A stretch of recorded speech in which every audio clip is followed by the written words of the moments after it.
Hello আসসালামু আলাইকুম lovely people. সুন্দরবনের মতো এত সুন্দর একটা জায়গায় গেলাম, কিন্তু আপনাদের জন্য ব্লগ পোস্ট করলাম না, তাহলে কি হলো? সো আমরা সুন্দরবনে কোথায় ছিলাম, কি কি করলাম, কেমন ছিল আমাদের এক্সপিরিয়েন্স, সব কিছু আজকে শেয়ার করব। Stay tuned. আমাদের বাস ছিল সকালে 7টায়। আমাদের কাছাকাছি যে বাস স্ট্যান্ড সেখানে কোনো এসি বাস ছিল না, সো আমরা নন এসি বাসে চুজ করে আমাদের ডেট মতো মেনলি ডেটের সাথে ম্যাচ করতে পারছিলাম না দেখে, ওয়েদারও ভালো ছিল, ভাবলাম পারবো, সমস্যা নেই। বাট আমাদের নন এসি বাসে একটু হ্যাসেল হয়, যেহেতু honestly we are not use to it. And second যেটা, মংলা যাওয়ার জন্য যে বাসে উঠি সেখানে আমার খুবই কষ্ট হয়ে যায়। মেনলি আম্মু অনেক কমপ্লেন করছিল, বাট ইটস ওকে। ঘুরতে যাওয়ার জন্য একটু হ্যাসেল তো নেওয়াই যায়। দেন আমরা বোটে উঠে যাই আমাদের গন্তব্যে যাওয়ার জন্য। আর আমরা যাই কিন্তু সুন্দরবন জঙ্গলবাড়িতে। এখন পর্যন্ত আমরা সবাই জঙ্গলবাড়ির অনেক ভিডিওস দেখি, অ্যান্ড এই তো সুন্দর ভিউ দেখে যাচ্ছিলাম। আর আমাদেরকে এই আঙ্কেলটা বলছিল বাঘের গল্প শুনতে শুনতে আমরা আমাদের জায়গায় পৌঁছে যাই, হুইচ ইজ জঙ্গলবাড়ি। তারা আমাদেরকে অনেক সুন্দর করে ওয়েলকাম করে। I was saying GPA 5 and এই তো আমরা জুস খাই। আমাদেরকে এই জুসটা দেওয়ার পর এত রিফ্রেশিং লাগছিল। এখন আপনাদেরকে একটু ছোট্ট করে আমাদের রুম ট্যুর দিই। এটা ছিল আমাদের সেমি ডুপ্লেক্স ভিলা।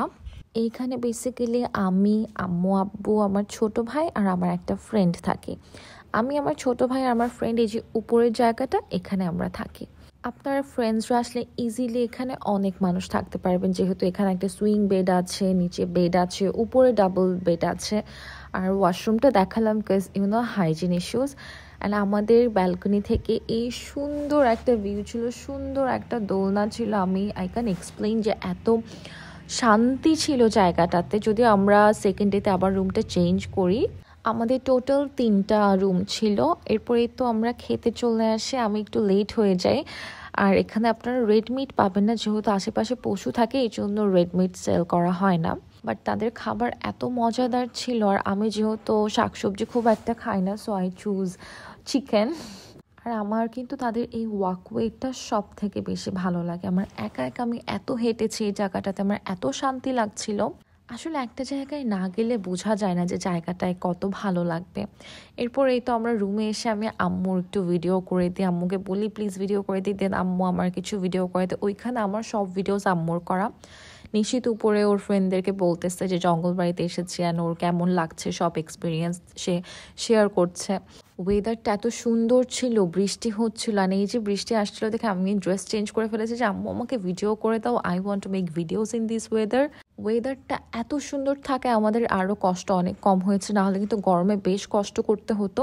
আর এই যে আবার আমি ওয়াকওয়েতে ভিডিও করে আমি অনেকগুলো ড্রেস নিয়ে যাই আসলে। অ্যান্ড এই যে আব্বু এখানে আম্মুর ভিডিওস করতেছে, আম্মু নেচারের ভিডিও করছে, আর আমরা এখানে একটু 4জন একসাথে ফ্যামিলি পিকচার্স নিয়ে নিই, বিকজ আমি জানি যে পরে আর সুযোগ হবে না, সবাই বিজি হয়ে যাবে। এই তো সন্ধ্যার দিকে আমরা ফ্রেন্ডরা সবাই ওদের রুমে যাই, গল্প করি, চা খাই। নিশীথের এই সুইং বেডটা কিন্তু খুব পছন্দ হয়েছে। এরপর আমরা ওই সুইং বেডে বসে একটু প্ল্যানিং করে কথা বলি যে কি করা যেতে পারে আর কি করা যায়। আমাদের ফার্স্টে মনে হচ্ছিল যে আসলে কিছু করার নেই, বাট টাইম কিভাবে চলে যায়। আমরা ক্যারাম খেলি ফার্স্টে, mainly we were waiting for our snacks. Then এই তো আমাদের স্ন্যাক্স চলে আসে। নট গনা লাই, নুডলসটা এত মজার ছিল। তাদের সবগুলি খাবারই খুবই মজাদার ছিল। আমি প্লেস ওয়াইজ মনে করেছি যেহেতু এত ভিতর এরকম একটা জায়গায় কেমন খাবার হবে, সব অ্যাভেলেবল হবে কিনা, বাট তারা সব কিছু স্টক করে রাখেন, খুবই মজার খাবার।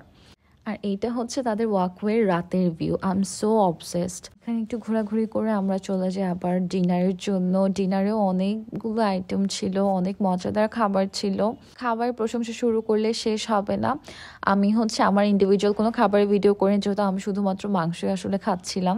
এটা কিন্তু আমাদের পার্ট 1 ছিল, কাজ অনেক বড় ব্লগ হয়ে যেত না হলে। আর আমরা রাতের বেলা কিন্তু কুমির দেখান, এইটা দেখে সবাই এত এক্সাইটেড হয়ে আছে, এত চিল্লাচ্ছিল। আমি উইশ আমি রিয়েল সাউন্ডটা অ্যাড করতে পারতাম। আম্মু আমাকে বকা দেয় যে নিশীথ থাকলে আমাদের সাথে তো নিশীথ কুমির দেখতে পারতো, বাট আমি আসলে ওদের সাথে একটু টাইম স্পেন্ড করতে গিয়ে নিশীথকে রাখিনি সাথে। এনিওয়েজ, এভাবে আমাদের ফার্স্ট ডে শেষ হয়। আমরা একটু নাচানাচি করে ঘুমিয়ে পড়ি। Bye bye.